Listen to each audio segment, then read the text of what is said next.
down in Kent, in Derbyshire, we have got your councillors saying, oh, God, actually, it's not quite as easy as we thought it was going to be. Oh, we'll have Doge come in and make a load of cost savings. And actually, it's not as easy as you think it's going to be. So sitting in a position of opposition is one thing. So actually having to deal with the decisions in power. For example, what we have said, number one, and this could absolutely be done by primary legislation, you could end welfare payments for foreign nationals, right? That would save double-digit billions of pounds every year and would compound over the coming decades. Is that something the Labour government would do? So we've absolutely said, as part of the upgrades to the immigration and asylum system, that we're absolutely going to overhaul who can and can't claim benefits. So you're going to end welfare payments for foreign nationals?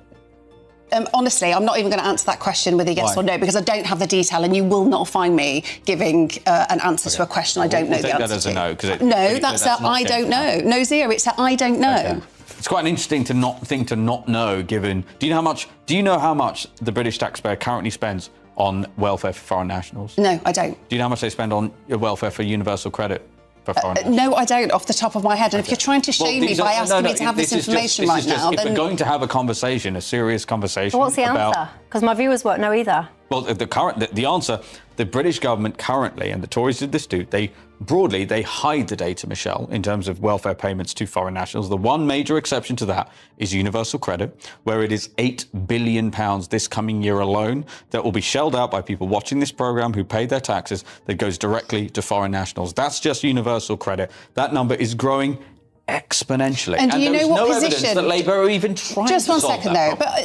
But so that is a really broad, sweeping brush to bash people over the head with. Do you know the personal circumstances? Yes, it is. Let me finish. Anybody over there yes, it with is. Anything. You've just said this is the figure. If British taxpayers pay their taxes, they go to work and they pay their taxes. How do you know how many? How do you know? Position to say that taxpayer money should only go if it's welfare. Right, but how do you not know that those foreign nationals have not been over here working for years and years, and their circumstances changed, and then they needed to be in a position where they were supported for a period in of this time. country, and they are currently requiring the British taxpayer to fund them, then I'm sorry, they have broken the contract that is implicit in an immigrant being in this country. So if they lose their job through no fault of their own, you're saying they shouldn't be entitled to support to get back on their feet so they can continue contributing to this country? Yeah, we are saying that it is totally unconscionable for bricklayers and nurses and people working in retail stores to go to work and pay their taxes so that foreign nationals can benefit from their welfare payments. Okay, so just addressing... That's acceptable. All right, and what just Labour addressing are doing that. instead, what your Chancellor is about to do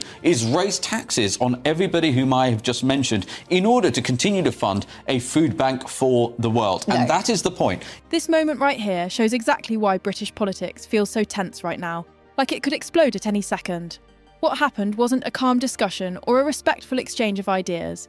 It wasn't a careful conversation about policy details. It was a blunt, no-holds-barred clash between two sides.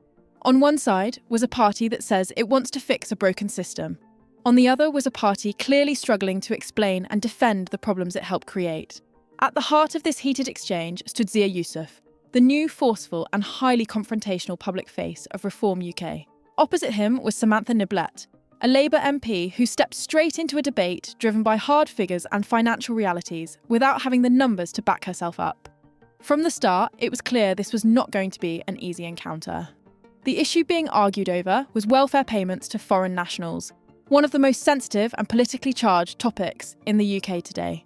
It's an issue that immediately divides opinion and puts enormous pressure on any politician trying to justify their position.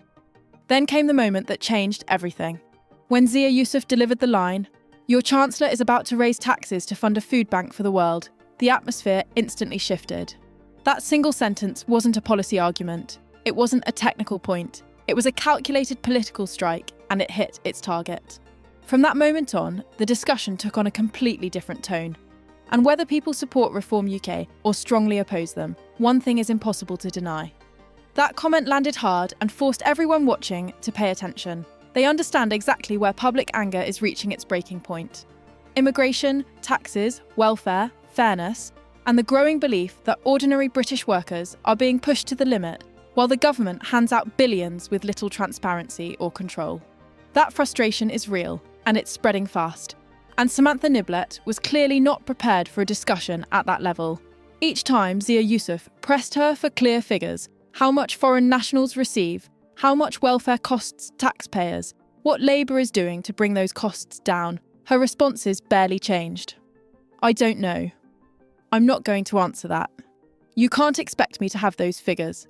But that response only reinforced the criticism being made. This is exactly the problem people are angry about. Labour wants to run a system it cannot properly explain, defend, or even quantify. Zia Yusuf seized that opening quickly and decisively by doing the one thing many voters feel politicians refuse to do: bring actual numbers into the conversation. He stated that £8 billion in universal credit is being paid to foreign nationals this year alone. And whether someone agrees with the policy behind that figure or not, the reaction is predictable. That number is startling. It sticks in people's minds. It hits them directly in their finances and their sense of fairness. Then he framed it in a way that made the message even stronger. Nurses, bricklayers, and retail workers are paying taxes that help fund welfare for foreign nationals. How, he asked, is that acceptable? The wording was emotionally charged, deliberately provocative, and clearly aimed at tapping into public resentment. And it worked. Samantha Niblet attempted to respond with a moral argument, saying that some immigrants work for years and may need short-term support, but she had no statistics, no supporting evidence, and no concrete figures to back it up. What came across wasn't confidence or clarity. It felt like someone struggling to stay afloat in a debate that had already moved beyond general principles. This moment exposed a deeper issue shaking the country. British politics now feels split into two separate realities. One side operates on emotion, ideology, and good intentions. The other deals in numbers, anger, and a public mood that feels ready to boil over into something different. In this exchange, Zia Yusuf had the figures. Samantha Niblet had none. This wasn't just another heated debate. It was a clear warning shot aimed at Labour and the wider political establishment. If politicians cannot clearly explain where public money is going, someone else will step in and do it for them. Louder, sharper, and with far more public backing. That is exactly why this clip is essential viewing.